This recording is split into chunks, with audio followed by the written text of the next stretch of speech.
Kembali lagi kita berjumpa dalam perkuliahan dasar-dasar manajemen. Pada kesempatan ini, di pertemuan kita yang ketiga, kita akan membahas terkait dengan perkembangan ilmu manajemen. Di mana di pertemuan pertama dan pertemuan kedua, seperti yang telah saya kirimkan materi penjelasan melalui video yang saya share di YouTube. Saudara, saya harapkan untuk mengulas kembali materi-materi yang telah kita pelajari di pertemuan pertama dan pertemuan kedua. Di mana di pertemuan sebelumnya kita telah membahas terkait dengan pengertian manajemen dan fungsi-fungsi dari manajemen itu sendiri, ya. Di mana di pertemuan sebelumnya ada 4 fungsi manajemen. Silakan saudara untuk bisa mengulas kembali materi-materi yang telah saya jelaskan sehingga saudara bisa lebih paham terkait dengan mata kuliah kita ini. Nah, pada pertemuan ketiga ini kita akan membahas perkembangan ilmu manajemen. Jadi, manajemen sebagai ilmu atau sains itu mengalami suatu perkembangan, mengalami suatu pembaharuan. Jadi, manajemen itu sebagai suatu ilmu, pada dasarnya dia mengalami perkembangan, ya, dari suatu masa ke masa yang lain. Perkembangan ilmu manajemen itu cukup pesat. Nah, oleh karena itu perlu kita membahas bagaimana perkembangan ilmu manajemen hingga saat ini.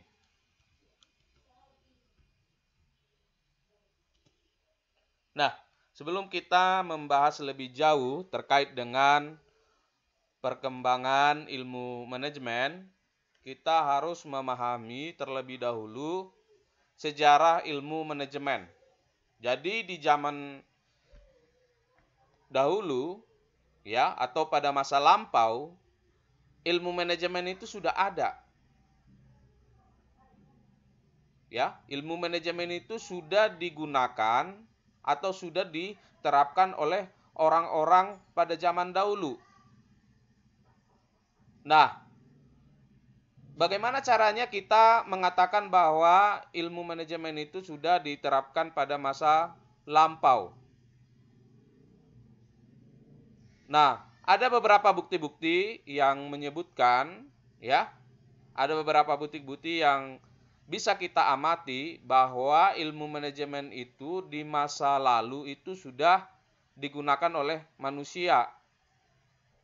Yaitu kita bisa melihat dari peninggalan fisik, ya, sebagai ciri adanya implementasi atau penerapan dari ilmu manajemen itu. Ya, peninggalan fisik yang bisa kita lihat sebagai suatu produk dari implementasi ilmu manajemen adalah piramida di Mesir. Jadi bagaimana suatu bangunan piramid di Mesir itu, tentunya bangunan piramida yang ada di Mesir itu dibuat secantik mungkin, sekokoh mungkin. Nah, itu tentunya tidak asal jadi, tetapi itu diawali dengan suatu perencanaan. Jadi orang-orang di masa lalu ketika membangun piramid di Mesir itu tentunya mereka merancang, membuat perencanaan, ya, sampai kepada aktualisasi, ya, melaksanakan, mewujudkan, membangun hingga berdirilah suatu piramid di Mesir. Nah, itu adalah salah satu contoh, ya, peninggalan fisik sebagai ciri adanya implementasi ilmu manajemen. Dan banyak sekali sebenarnya contoh-contoh yang bisa kita amati sebagai bukti adanya implementasi ilmu manajemen di masa lalu, ya. Misalnya bangunan Ka'bah di Makkah, kemudian ada tembok Cina, ya. Ini semua ya bisa berdiri ya menjadi suatu bangunan yang sakral atau bangunan yang megah atau menjadi bangunan peninggalan sejarah yang menjadi dikenal oleh dunia. Nah, itu tentunya orang-orang di masa lalu membangun bangunan-bangunan ini ya didasari oleh ilmu manajemen. Nah, oleh karena itu peninggalan fisik tersebut ya menggambarkan adanya aktivitas ya yang dilakukan oleh manusia di masa lampau yang dilakukan secara teratur dan bertahap. Jadi contohnya tadi seperti piramid itu, tentunya piramid itu tidak langsung dibangun langsung jadi, ya. Tapi membutuhkan waktu, ya. Membutuhkan tahapan-tahapan. Nah, tindakan yang seperti ini ada perencanaan, ada tahapan-tahapan dan dilakukan secara terstruktur. Nah, ini dinamakan dengan manajemen. Nah, oleh karena itu, sejarah ilmu manajemen itu ya atau ilmu manajemen itu sendiri telah ada di masa lampau. Hari ini bisa kita buktikan dari peninggalan-peninggalan atau bangunan-bangunan bersejarah yang ada di dunia yang menjadi bangunan-bangunan megah. Nah, yang dibangun tentunya itu dibangun dengan menerapkan fungsi-fungsi manajemen di dalamnya. Nah, kalau kita melihat perkembangan manajemen, ya, artinya tadi saya mengatakan bahwa manajemen itu, ya, sebagai suatu ilmu atau sains, dia mengalami perkembangan, mengalami suatu kemajuan, ya. Bagaimana ilmu manajemen yang digunakan di masa lampau itu tentunya mengalami perkembangan dengan ilmu manajemen yang ada di zaman sekarang atau zaman modern. Artinya ada yang berubah ya seiring dengan kemajuan ilmu pengetahuan dan teknologi, tentunya ilmu manajemen itu juga mengalami perkembangan. Nah, pada masa sekarang atau keadaan di zaman modern ini ya, ilmu manajemen itu berkembang cukup pesat ya, di mana orang-orang ya atau pakar ilmu manajemen dalam modern ini ya yang sangat terkenal dalam memajukan ilmu manajemen ini ya ada Robert Owen dan Charles Babbage ya. Nah, dua tokoh ini menjadi pionir ilmu manajemen di masa modern. Nah, yang pertama itu ya Robert Owen ya. Ya Robert Owen ini ya terkenal sebagai pionir ilmu manajemen modern itu pada tahun 1771 sampai 1858. Apa yang dibuat oleh Robert Owen sebagai gebrakan dalam perkembangan ilmu manajemen yaitu adalah perlunya SDM ya dan kesejahteraan pekerja dalam sebuah organisasi. Jadi di sini Robert Owen itu menawarkan atau memasukkan ya bahwa sumber daya manusia sebagai input dalam proses suatu manajemen itu harus diperhatikan Makanya Robert Owen itu menyatakan bahwa perlu SDM, ya. Tanpa sumber daya manusia yang mumpuni, tentunya fungsi-fungsi manajemen itu tidak bisa dilaksanakan secara baik. Nah, selain SDM tersebut, tentunya kesejahteraan pekerja juga harus diperhatikan, ya. Bagaimana suatu organisasi bisa berjalan, ya, secara optimal jika kesejahteraan pekerja di dalam suatu organisasi itu meningkat atau setidaknya sesuai dengan tugas atau tanggung jawab yang dikerjakan. Nah, ini adalah kajian dari Robert Owen. Sedangkan Charles Babbage, ya, itu pada tahun 1792 sampai 1871, ya. Charles ini dalam kaitannya dengan perkembangan ilmu manajemen, ya, Charles ini menekankan pentingnya efisiensi dalam kegiatan produksi, khususnya dalam penggunaan fasilitas dan material produksi. Jadi seperti yang saya sampaikan tadi, bisa saja di masa lampau, ya, seperti bukti-bukti fisik yang menggambarkan bahwa di masa lampau itu telah ada ilmu manajemen, ya. Tadi sudah saya jelaskan di awal, ya, sebagai contohnya piramid, ya.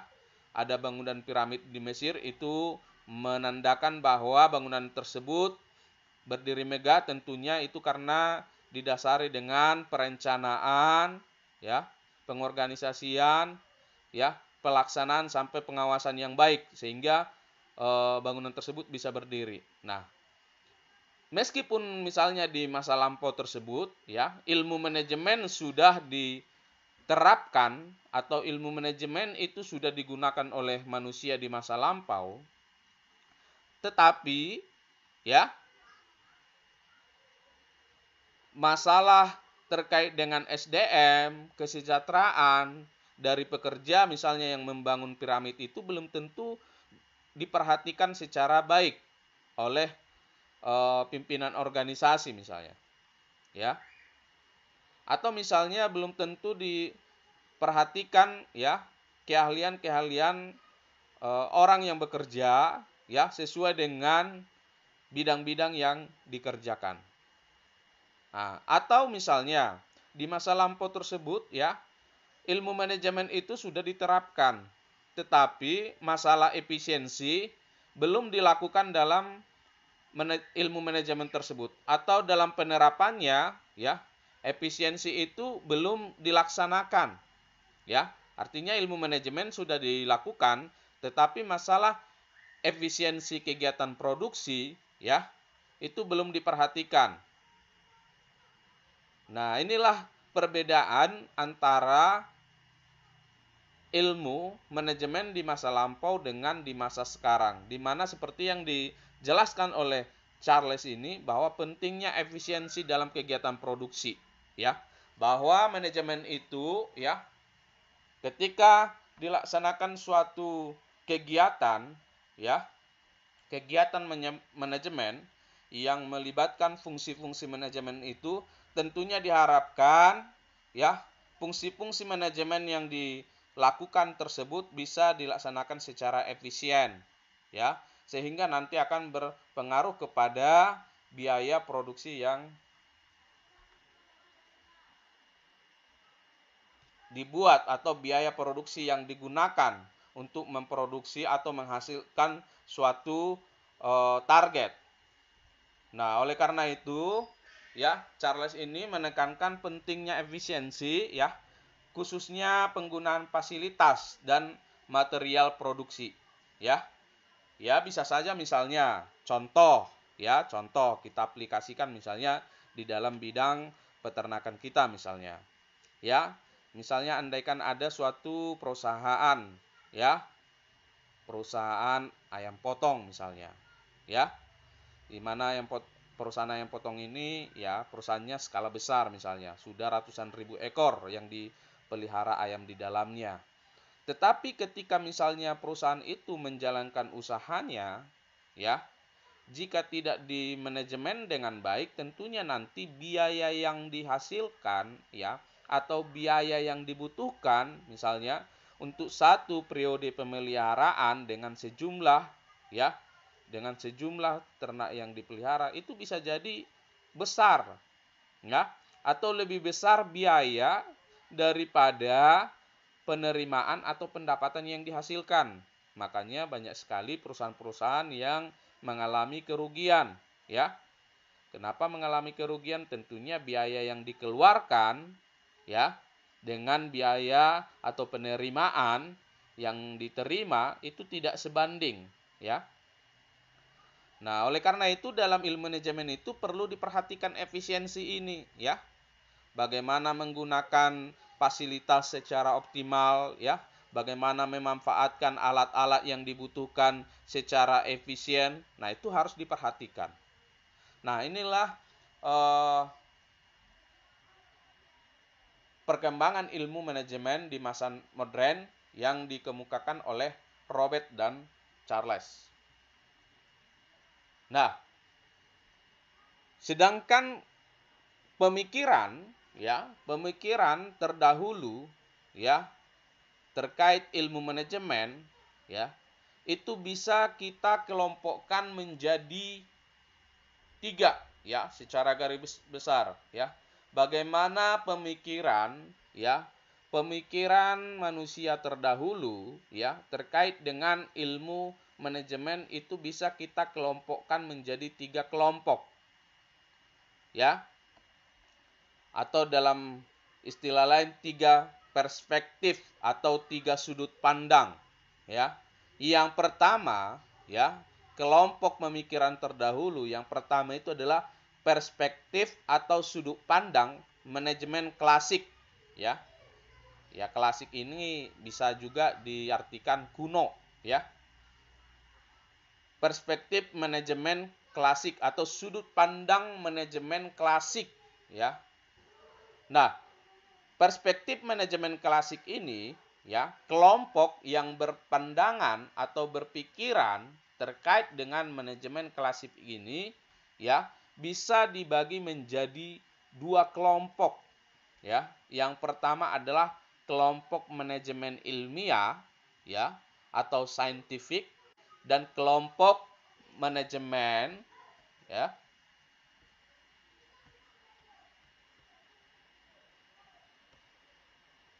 kelompok manajemen administratif, ya, atau kelompok manajemen administrasi, ya. Ini adalah 2 kelompok, ya, dari perspektif manajemen klasik, ya. Contohnya misalnya yang kelompok manajemen ilmiah atau saintifik itu seperti perusahaan manufaktur, ya, bank, ya, perusahaan asuransi, ya, perusahaan retail dan lain-lain. Banyak sekali, ya.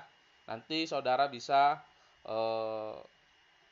memperdalam, ya, menggali informasi dari sumber lain terkait dengan 3 kelompok pemikiran terdahulu ini. Tapi saya akan jelaskan secara singkat saja. Sedangkan sudut pandang, ya, yang melihat bahwa manajemen itu, ya, sebagai suatu perilaku, ya, atau perspektif manajemen perilaku, nah itu bisa dikelompokkan menjadi 3 bagian, ya, dari perspektif manajemen perilaku ini, yaitu ada studi Hawthorne, ya, kemudian teori relasi manusia. Jadi manajemen itu juga bisa kita pandang atau kita lihat dari bagaimana hubungan manusia, ya. Kemudian ada bagian yang ketiga dari perspektif manajemen perilaku ini, yaitu teori perilaku kontemporer, ya, kontemporer, ya. Nah, itu adalah bagian dari perspektif manajemen perilaku. Jadi intinya, ya, intinya adalah bahwa perspektif manajemen perilaku ini adalah melihat, ya, melihat ilmu manajemen tersebut dari, ya, sudut pandang perilaku, ya. Tentunya perilaku yang dimaksud di sini adalah perilaku sumber daya manusianya atau SDM-nya. Sedangkan yang ketiga atau kelompok yang ketiga itu perspektif manajemen kuantitatif, ya. Perspektif manajemen kuantitatif, ya.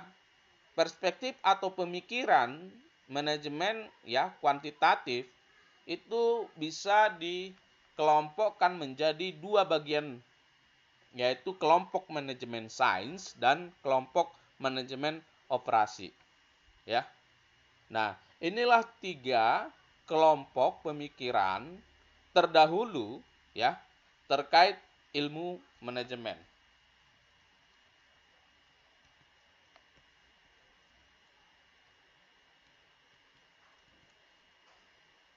Nah, kita akan membahas satu-satu ya yang saya jelaskan tadi. Yang pertama kita awali dengan perspektif manajemen klasik ya.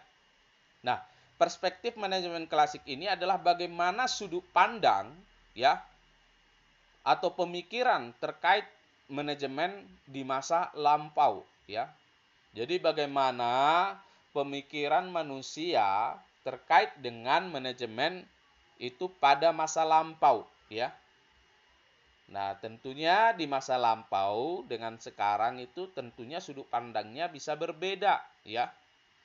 Bisa saja ada yang sama, tapi mungkin bisa saja sudah banyak yang berbeda. Nah, makanya kita harus melihat ya bagaimana perspektif manajemen di masa lampau dengan di masa sekarang. Nah, itulah baru dinamakan dengan perkembangan ilmu manajemen.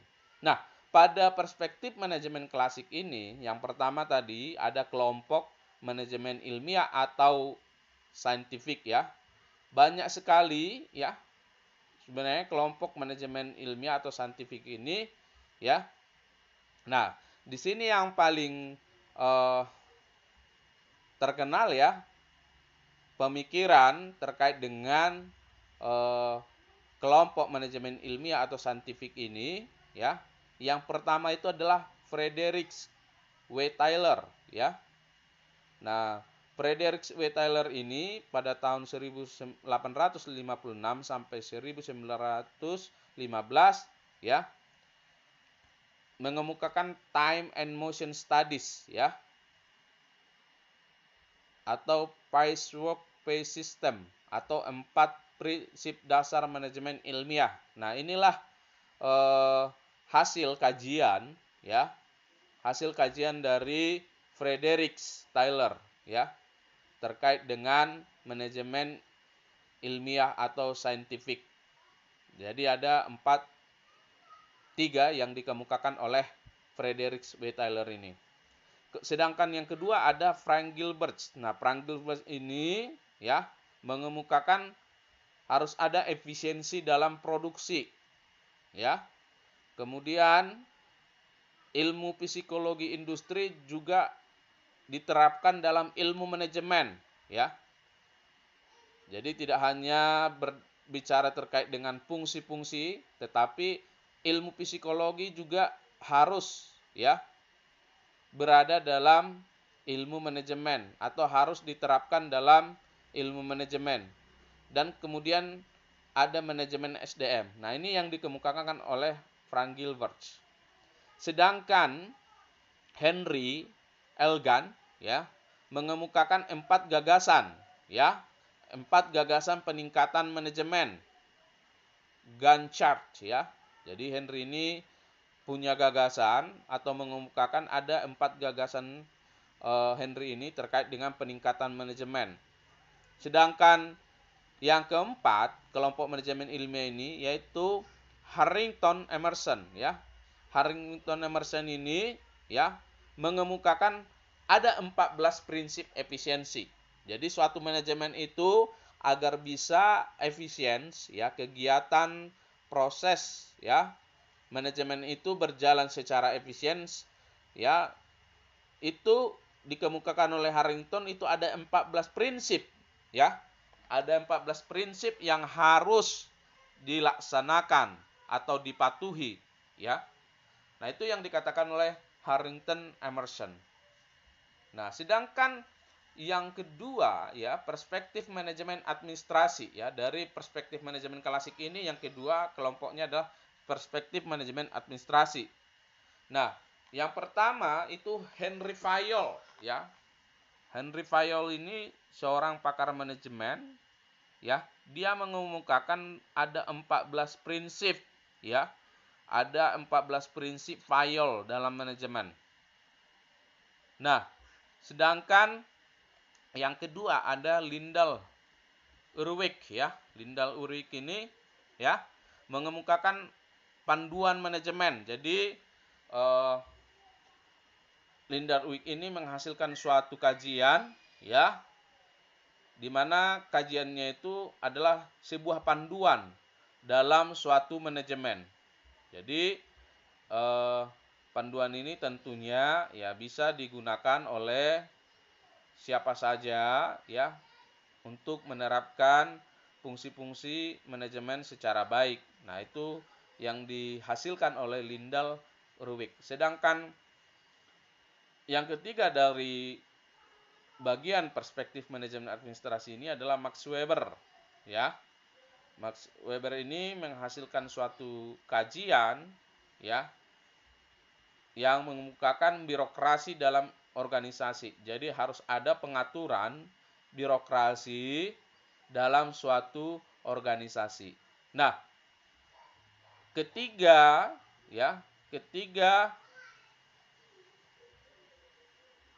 ahli manajemen ini yaitu Henry Fayol dan Lyndall sampai kepada Max Weber ini merupakan bagian dari manajemen administrasi ya sebagai perspektif dalam manajemen klasik.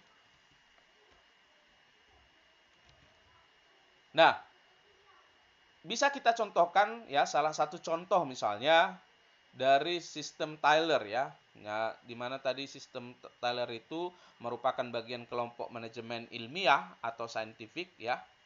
Nah, bisa kita contohkan ya yang dikemukakan oleh si Frederick Tyler ini terkait dengan time and motion studies ya dan vice work vice system dari Tyler.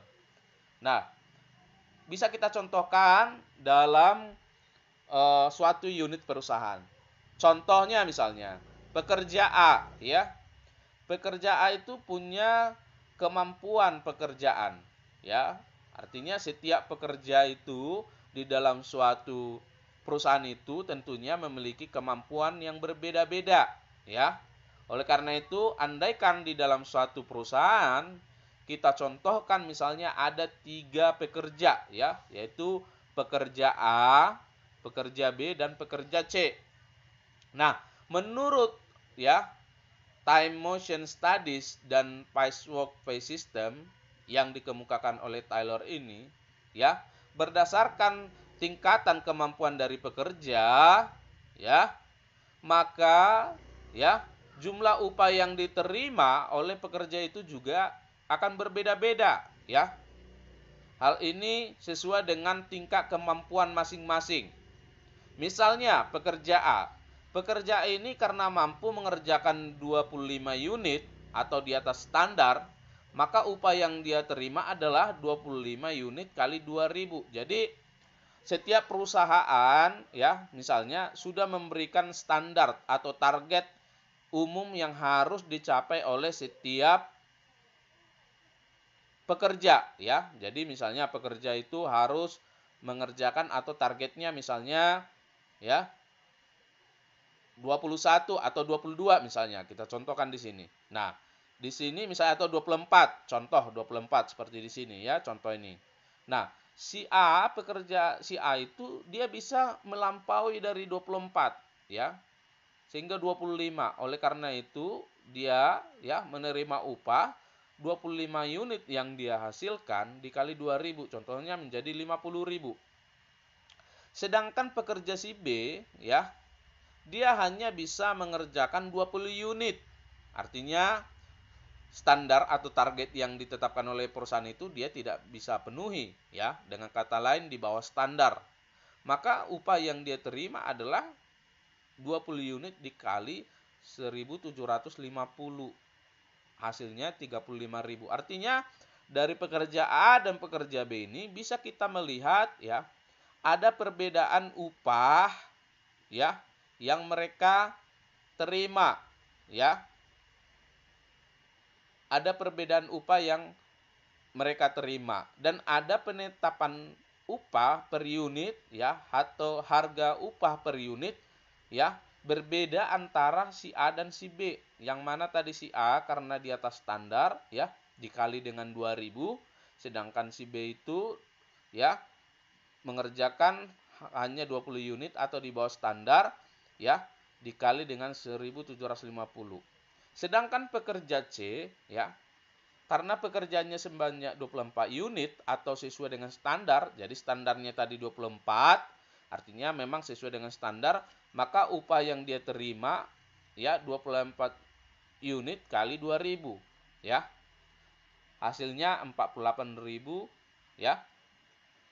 Nah, dari 3 contoh pekerja ini ya terkait dengan contoh time motion studies dan vice work pay system yang dikemukakan oleh Tyler, kita bisa melihat bagaimana sebenarnya ya perbedaan ya kemampuan dan jumlah upah yang diterima oleh 3 pekerja tersebut. Artinya kesimpulannya 3 pekerja tersebut ya meskipun di dalam suatu pekerjaan yang sama ya tetapi upah yang mereka terima itu berbeda satu sama lain.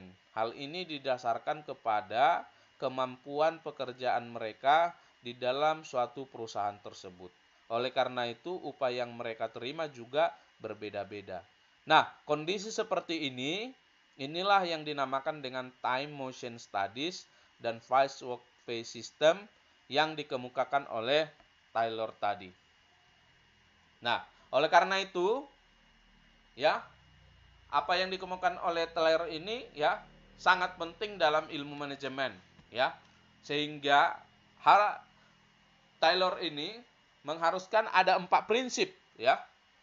Sehingga Tyler ini mengharuskan 4 prinsip, ya, dalam tahapan.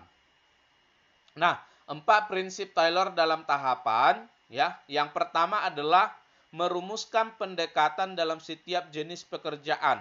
Jadi, menurut si Tyler itu, ya, harus ada suatu pendekatan yang bisa, ya, merumuskan, ya,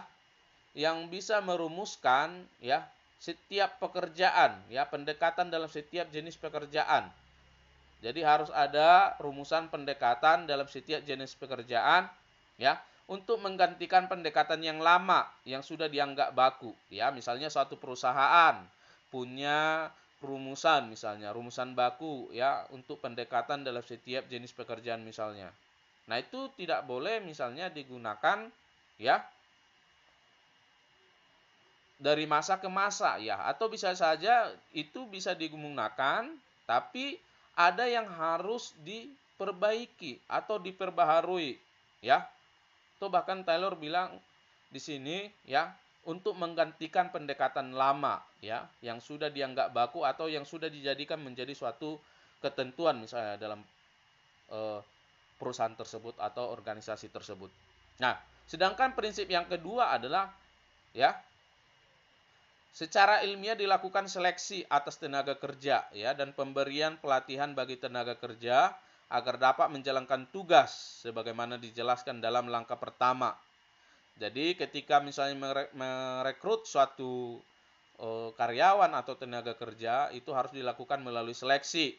Nah, setelah dilakukan seleksi, tentunya pemberi pekerjaan juga harus memberikan pelatihan ya. Ada pelatihan ya agar tenaga kerja tersebut ya terampil dalam melaksanakan tugas-tugas yang sebagaimana ya telah diberikan kepada karyawan tersebut. Nah, sedangkan prinsip Taylor dalam tahapan yang ketiga ya itu memberikan pengarahan dan pemantauan atas pekerja untuk memastikan bahwa mereka melakukan pekerjaan yang telah ditugaskan sesuai dengan standar.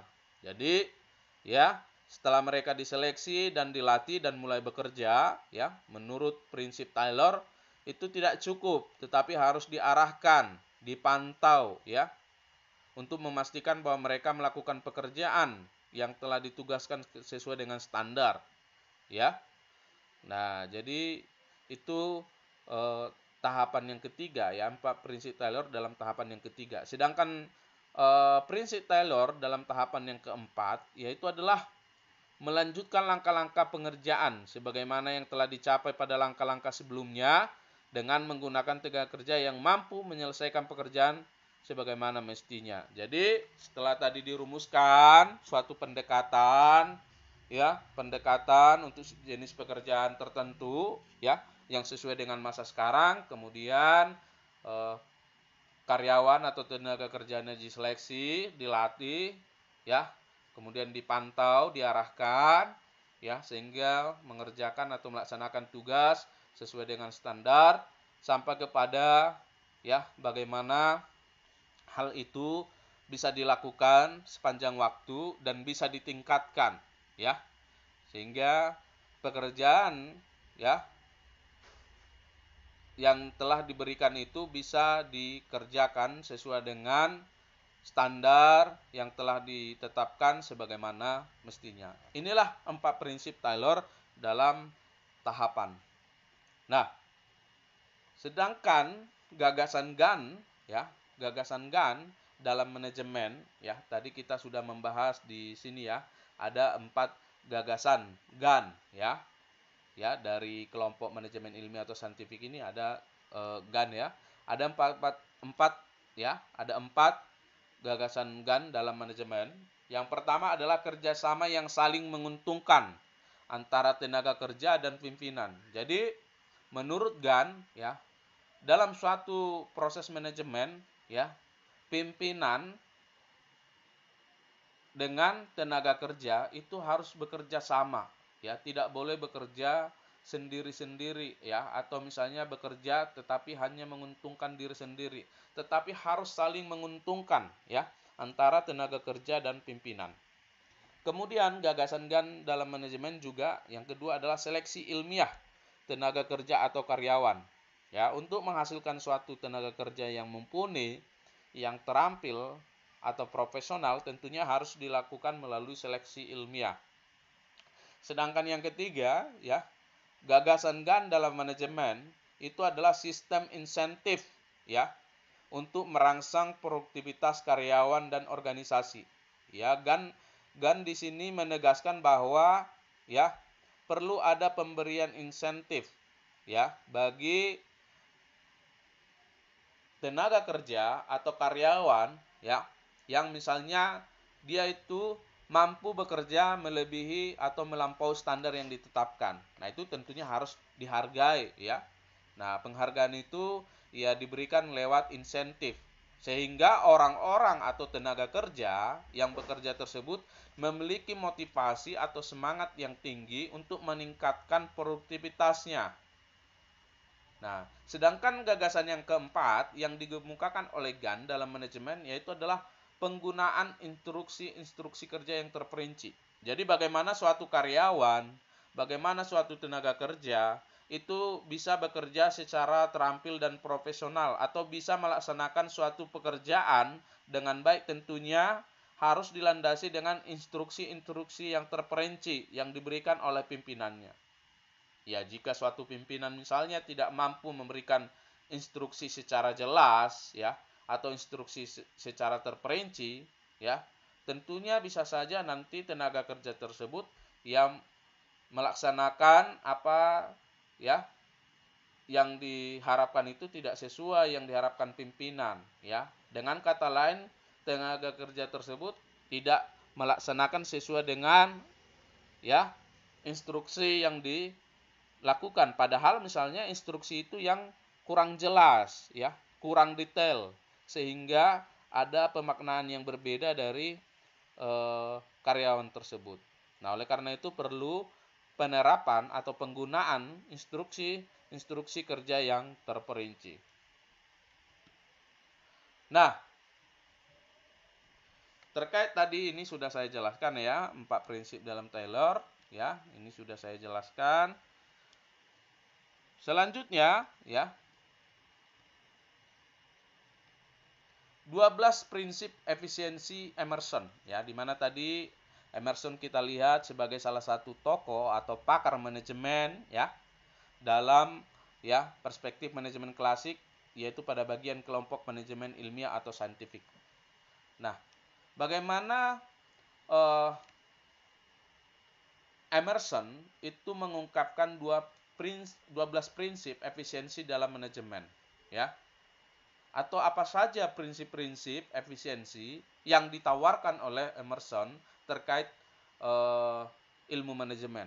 Yang pertama, prinsip yang dikemukakan Emerson agar suatu manajemen itu ya efisien ya, itu yang pertama, tujuan-tujuan dirumuskan dengan jelas. Jadi suatu organisasi atau perusahaan ya harus ya sebelum perusahaan tersebut berdiri atau beroperasi ya, tentunya harus ada tujuan-tujuan yang dirumuskan secara jelas ya, mengapa organisasi atau perusahaan tersebut didirikan.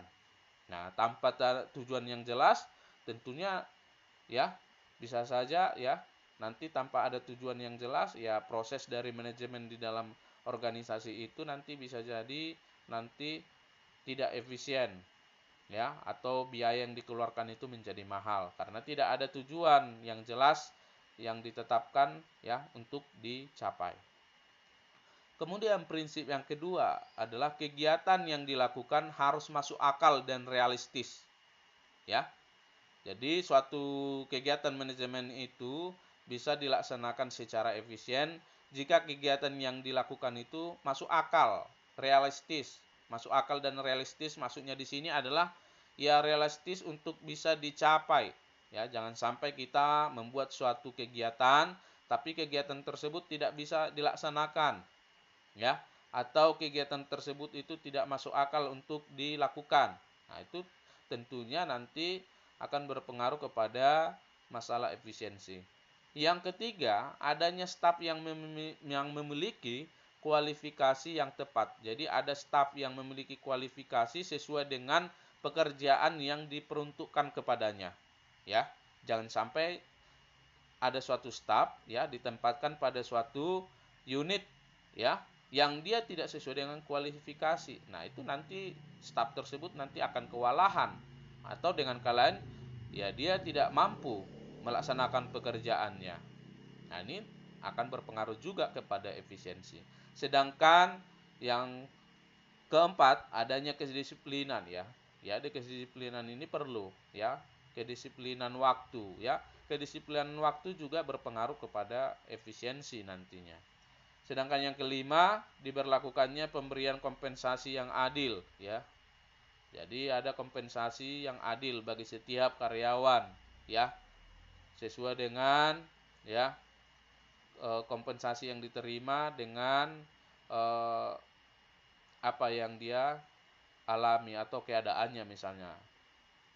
Sedangkan yang keenam, perlu adanya laporan ya. Ada laporan dari setiap kegiatan secara tepat dan laporannya juga harus akurat ya, terpercaya, sehingga ya diperlukan semacam sistem informasi atau akuntansi. Nah, ini sangat perlu sekali ya bagaimana laporan itu tepat, akurat ya. Ini juga nanti akan berpengaruh kepada efisiensi. Selanjutnya ya, adanya kejelasan dalam pemberian perintah ya, perencanaan dan pembagian kerja ya. Ini tadi seperti yang dikemukakan oleh ahli sebelumnya ya, bahwa harus ada ya instruksi-instruksi yang jelas. Nah, ini juga bagian dari prinsip efisiensi Emerson. Selanjutnya ada penetapan standar ya. Penetapan standar dari setiap pekerjaan. Kemudian kondisi pengerjaan perlu distandarisasi.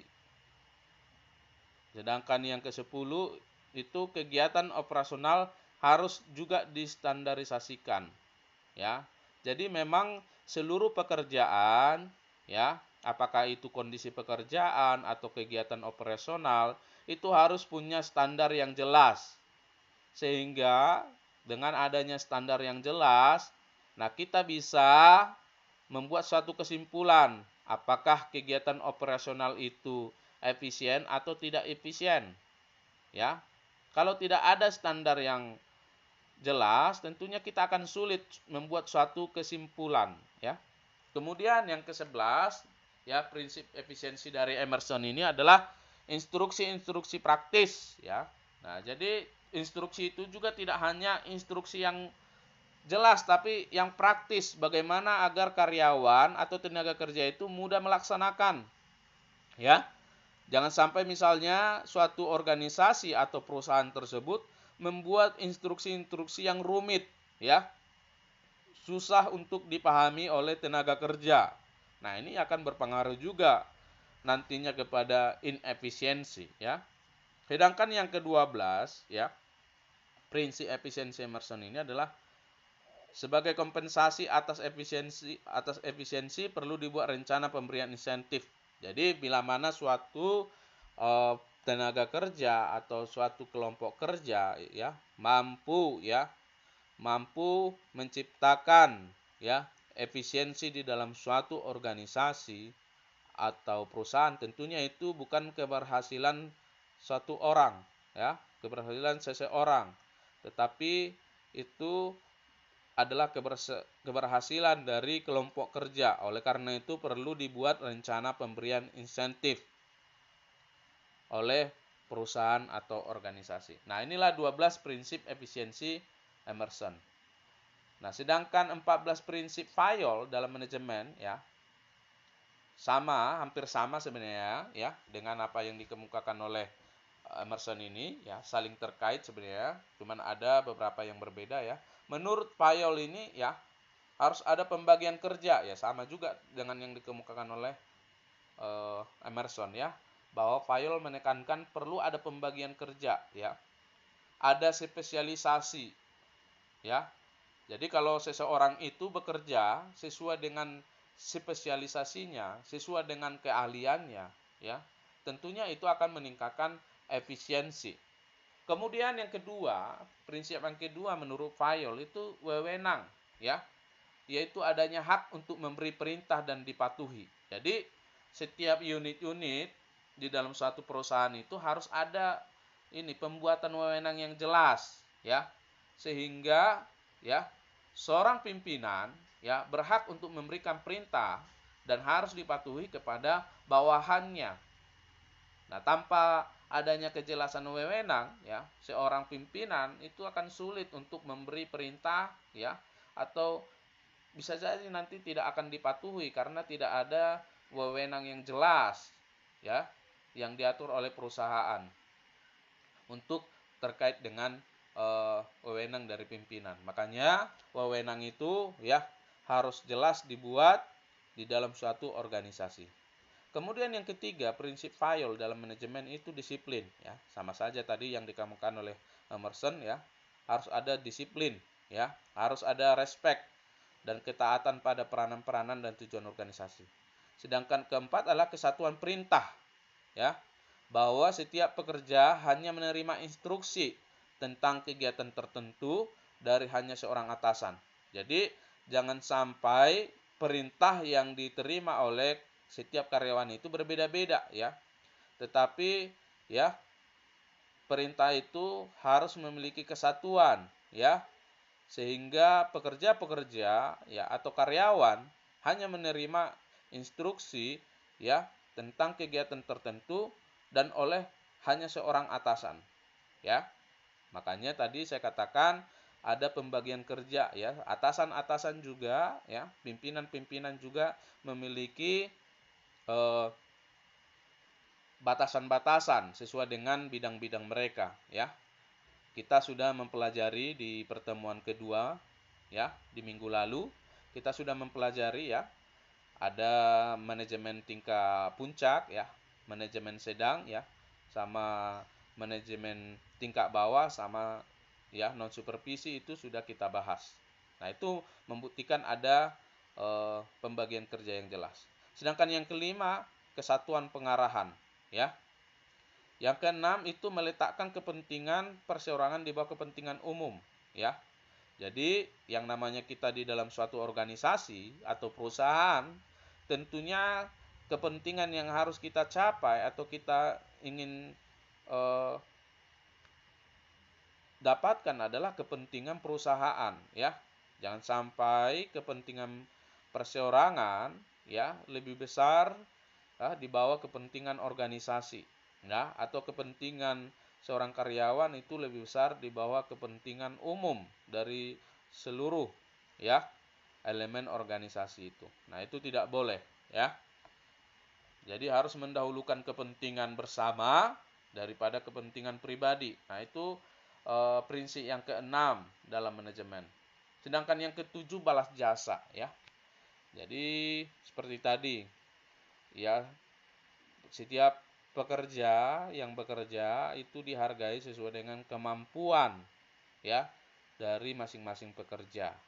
Bila mana telah melebihi standar, ya perlu ada kompensasi atau balas jasa. Nah, yang kedelapan itu sentralisasi, ya, adanya keseimbangan antara pendekatan sentralisasi dengan desentralisasi. Nah, sentralisasi maksudnya adalah bahwa ya keputusan tertinggi ya dari suatu unit perusahaan itu ada di manajemen puncak, ya, ada di pemimpin tertinggi organisasi itu. Nah, meskipun di dalam suatu organisasi ya ada ya sentralisasi atau keputusan itu atau keputusan tertinggi itu berada di manajemen puncak, tetapi juga manajemen puncak atau pimpinan tertinggi dari suatu perusahaan itu harus mampu mendelegasikan sebagian ya wewenangnya kepada pimpinan yang di bawahnya, yaitu disebut dengan desentralisasi. Jadi sebagian wewenangnya itu bisa dilakukan atau dilaksanakan oleh bawahannya. 9 itu garis wewenang, ya. Harus ada garis wewenang yang jelas, ya, di dalam struktur perusahaan atau organisasi. Kemudian yang 10, order sumber daya organisasi termasuk sumber daya manusianya harus ada pada waktu dan tempat yang tepat, ya. Penempatan orang-orang harus sesuai dengan pekerjaan yang akan dikerjakan. Jadi, ya, jumlah dari karyawan atau pekerja itu harus sesuai dengan target ya yang harus dicapai, ya. Jika target produksi yang dicapai itu sangat besar, tentunya harus disesuaikan dengan jumlah sumber daya manusianya, ya. Kemudian 11 keadilan, ya, perlakuan dalam organisasi harus sama, ya, tanpa ada diskriminasi. Jadi di dalam suatu organisasi atau perusahaan itu, seorang pimpinan harus menempatkan seluruh karyawannya dalam perlakuan yang sama, ya. Jangan sampai ada diskriminasi.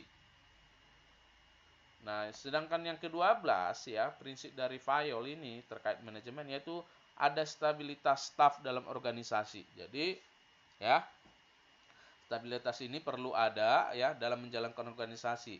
Tidak terlalu cepat atau tidak terlalu lambat. Jadi, bagaimana seorang pemimpin perusahaan itu ya bisa menjaga ritme ya dari perusahaan itu. Sehingga perusahaan itu bisa berjalan dalam stabilitas yang baik.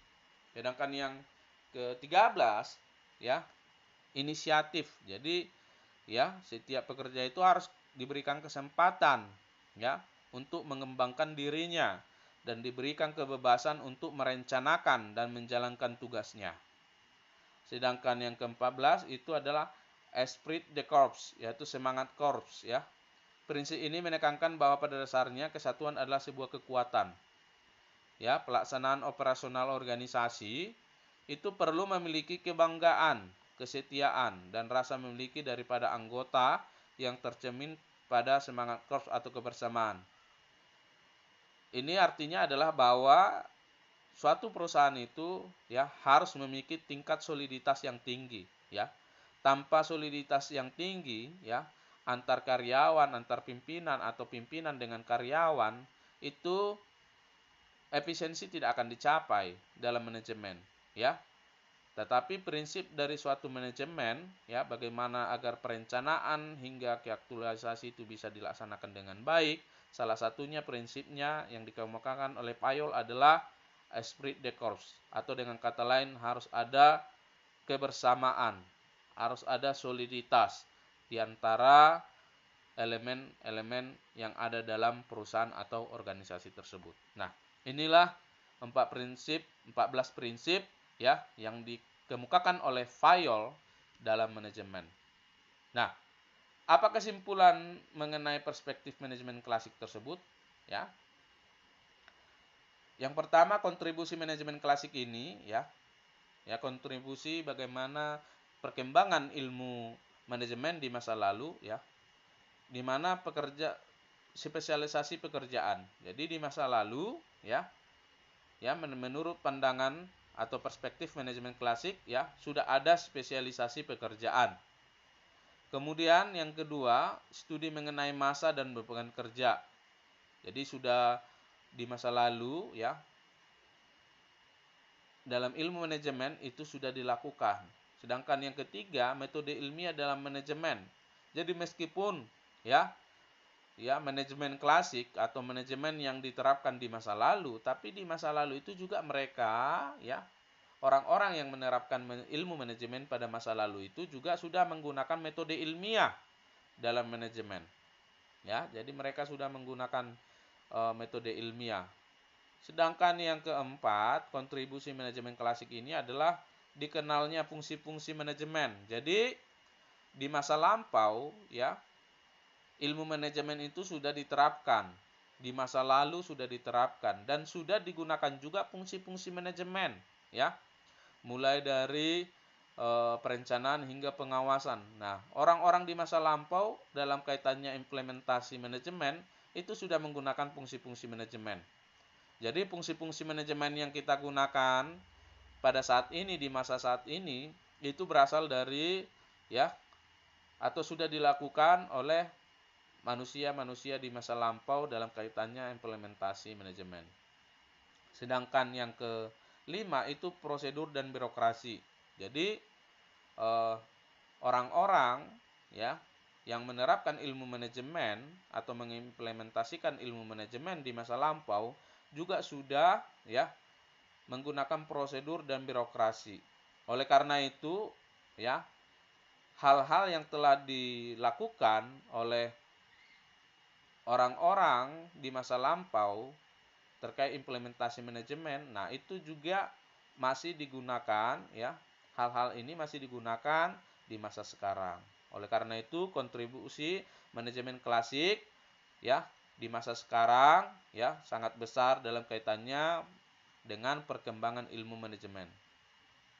Di samping adanya kontribusi manajemen klasik tersebut terhadap ilmu manajemen, ternyata, ya, manajemen klasik ini, ya, memiliki keterbatasan juga, ya, yaitu kurang memperhatikan aspek kemanusiaan dari pekerja seperti motif, tujuan, perilaku dan sebagainya.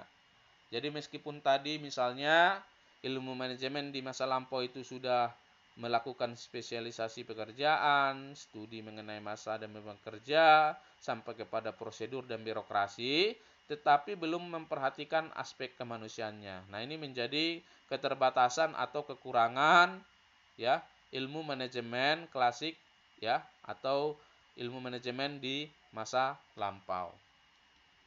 Nah, sedangkan perspektif manajemen perilaku, nah, itu dikemukakan oleh Hugo, ya, Munzberg, ya, pentingnya pemahaman psikologis khusus motivasi pada pekerja, ya. Dengan kata lain, dalam ilmu manajemen itu harus melihat sisi psikologis dari pekerja.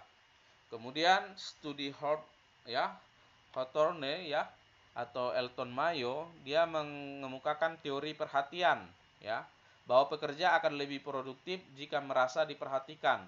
Nah, ini si Elton Mayo ini mengatakan seperti itu, ya. Jadi suatu organisasi atau perusahaan, ya, di mana pekerja-pekerjanya akan semangat, akan produktif bekerja bila pimpinannya itu memperhatikan bawahannya. Kira-kira seperti itu masuk dari teori perhatian ini. Sedangkan teori penerimaan sosial, ya, pekerja akan menunjukkan produktivitas berdasarkan faktor penerimaan sosial. Jadi sangat berpengaruh sekali, ya, bagaimana seorang karyawan bekerja di dalam suatu perusahaan atau organisasi. Dia bisa bekerja secara produktivitas bila orang-orang di sekitarnya itu menerima dia dengan respon yang baik. Ya.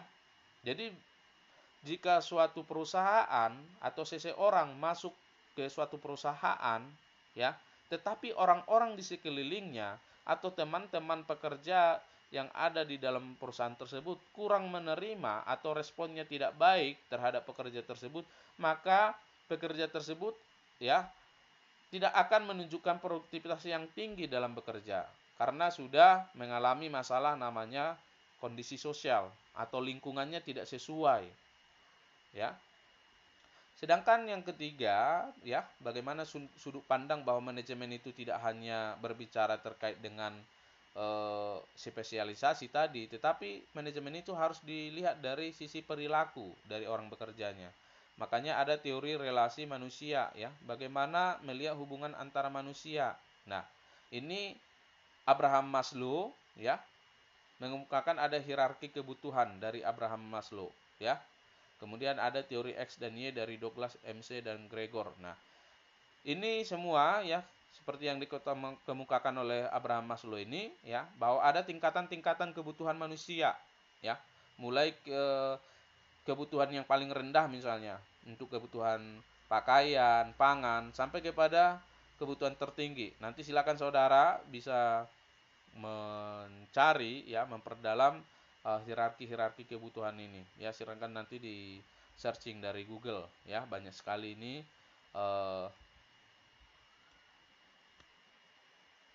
terkait dengan hierarki yang dikemukakan oleh Abraham Maslow ini.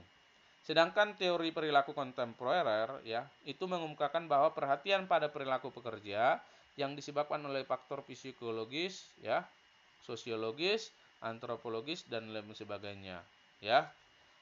Sehingga, ya, perilaku itu harus diperhatikan, perilaku dari pekerja itu, ya. Nah, ketika misalnya kita mampu memperhatikan pekerja, ya, atau kita memberikan perhatian yang besar terhadap pekerja atau bawahan yang bekerja, itu nanti akan melahirkan konsentrasi, ya, ilmu perilaku organisasi. Nah, ini yang disebutkan oleh perspektif manajemen perilaku. Nah, sedangkan perspektif yang ketiga yaitu adalah perspektif manajemen kuantitatif. Nah, ini terdiri dari dua kelompok. Yang pertama adalah kelompok manajemen sains, ya, pengenalan penggunaan model matematis dalam kegiatan bisnis, ya. Jadi, menurut perspektif manajemen itu bahwa manajemen itu merupakan sains, ya, yang harus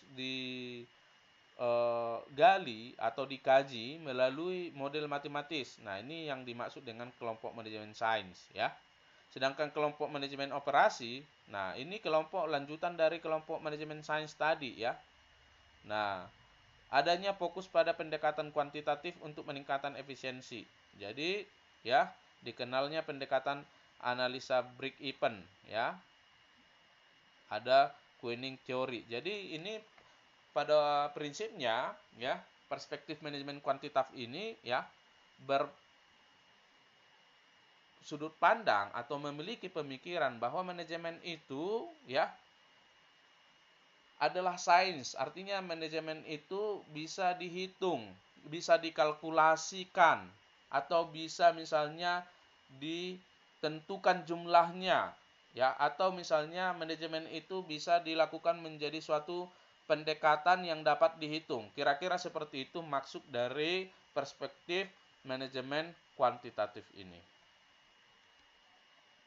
Nah, sedangkan perspektif sistem dalam manajemen, ya, perspektif sistem dalam manajemen itu bisa kita bagi menjadi 3, ya, bagian.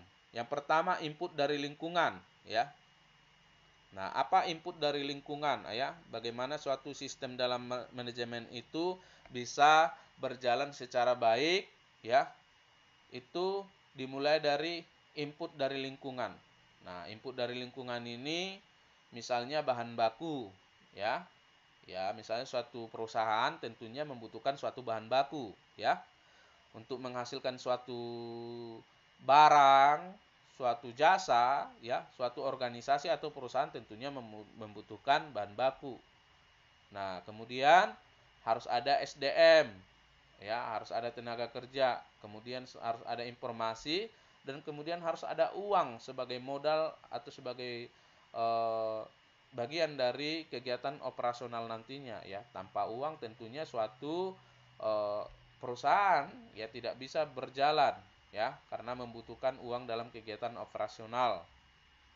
Nah, ini adalah input dari lingkungan, ya. Sedangkan proses transformasi, ya, bagaimana mengubah bahan baku ini, ya, bagaimana agar SDM ini, ya, bekerja dan mampu untuk mengelola bahan baku ini, ya, dan mampu mengelola informasi atau mampu mengelola uang ini sehingga bisa menghasilkan suatu output.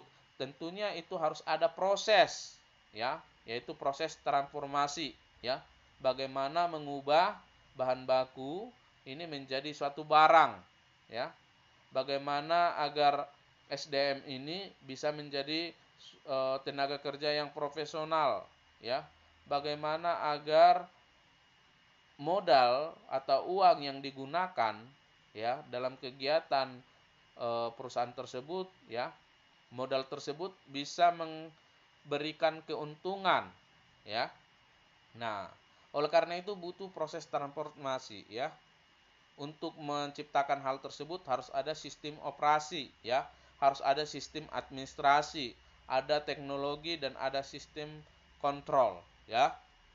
Nah, oleh karena itu, ya, jika sistem-sistem ini ya berjalan dengan baik, ya, bagaimana administrasi perusahaan atau organisasi tersebut ya dikelola dengan baik, kemudian teknologi juga diterapkan ya sampai kepada sistem kontrol atau pengawasan yang baik. Nah, tentunya nanti output yang dihasilkan ya bagi lingkungan itu ada atau bagi organisasi tersebut ada.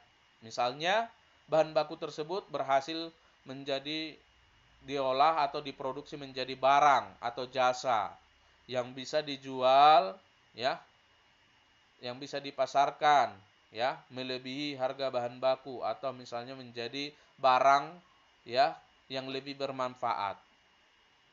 Nah, kemudian SDM ya, SDM tersebut ya ketika dibina ya dalam suatu perusahaan dia menjadi seorang pekerja yang profesional ya, yang memiliki perilaku pekerja yang eh, profesional. Kemudian modal yang dikeluarkan itu menghasilkan suatu keuntungan ya. Nah, bila suatu keuntungan diperoleh dari suatu modal perusahaan tersebut, tentunya proses transformasi yang dilakukan itu berhasil. Tapi bila mana misalnya modal yang dikeluarkan tersebut dan output atau hasil yang dihasilkan itu ternyata rugi, berarti ada yang salah dalam proses transformasinya, ya. Apakah dalam sistem operasinya yang tidak efisien sehingga menjadi rugi, atau ada masalah dalam administrasi sehingga terjadi kekacauan administrasi yang bisa memberikan efek pada kerugian perusahaan. Nah, ini sangat berpengaruh kepada proses transformasi. Dan ketika output yang dihasilkan itu ya menghasilkan output yang baik atau yang diharapkan atau yang ditargetkan, maka akan memberikan umpan balik kepada input ya. Jadi semakin baik output yang dihasilkan, tentunya nanti akan memberikan input yang semakin baik atau semakin besar ya pada perusahaan. Nah, itu adalah perspektif sistem dalam manajemen. Bagaimana kegiatan manajemen dalam suatu organisasi itu sebagai suatu sistem. Nah, ini disebut dengan perspektif sistem dalam manajemen seperti yang digambarkan ini. Nah, Itu saja ya yang bisa saya sampaikan dalam perkuliahan kita di pertemuan ketiga ini ya, terkait dengan materi ya perkembangan ilmu manajemen. Silahkan nanti saudara ya bisa mengulas ya materi ini dengan bisa memutar kembali ya video nanti yang saya share ini, bisa diulang-ulang atau diputar ulang lagi hingga saudara bisa memahami ya bagaimana materi terkait dengan perkembangan ilmu manajemen ini. Kesimpulannya adalah bahwa ilmu manajemen itu dari masa ke masa mengalami perkembangan. Ya, di masa lampau ilmu manajemen itu sudah dilaksanakan. Ya, dan ilmu manajemen yang kita gunakan atau diimplementasikan di masa sekarang, ya, itu berhubungan dengan ilmu manajemen yang dilakukan oleh manusia di masa lampau. Artinya ada kontribusi ya ilmu manajemen di masa lampau dengan ilmu manajemen di masa sekarang. Meskipun ilmu manajemen di masa sekarang ya telah mengalami berbagai perubahan atau pembaruan dari ilmu manajemen di masa lampau. Tetapi ilmu manajemen di masa sekarang berkembang semakin baik ya dari ilmu manajemen di masa lampau. Nah, itu saja kesimpulan dari perkuliahan kita ini. Silakan nanti saudara bisa mengajukan pertanyaan ya atau memberikan tanggapan terkait dengan materi yang telah saya lakukan ini. Ya, silakan saudara bisa mengajukan pertanyaan baik di WA group ya, di Google Classroom atau di komentar YouTube. Ya. Silakan kita bisa berdiskusi dan saya harapkan semuanya agar aktif ya untuk mengikuti perkuliahan kita ini ya. Nanti saya akan memberikan tugas di Google Classroom ya. Silakan nanti saudara kerjakan tugas itu ya. Tugas itu saya berikan sebagai review ya. Apakah saudara benar-benar ya mencermati, memutar dan mendengarkan materi yang saya lakukan itu. Nah, itu sebagai bahan review yang saya buat tugas di Google Classroom. Nah, dan itu juga bagian dari ya kehadiran saudara dalam perkuliahan yang ketiga ini. Jadi bagi siapa yang tidak hadir ya dalam perkuliahan ini atau dengan kata lain tidak mengumpulkan tugas review di Google Classroom setiap minggunya, ya berarti saudara dinyatakan tidak hadir dalam perkuliahan ini. Demikian yang bisa saya sampaikan. Saya ucapkan terima kasih. Sampai bertemu di pertemuan keempat minggu depan.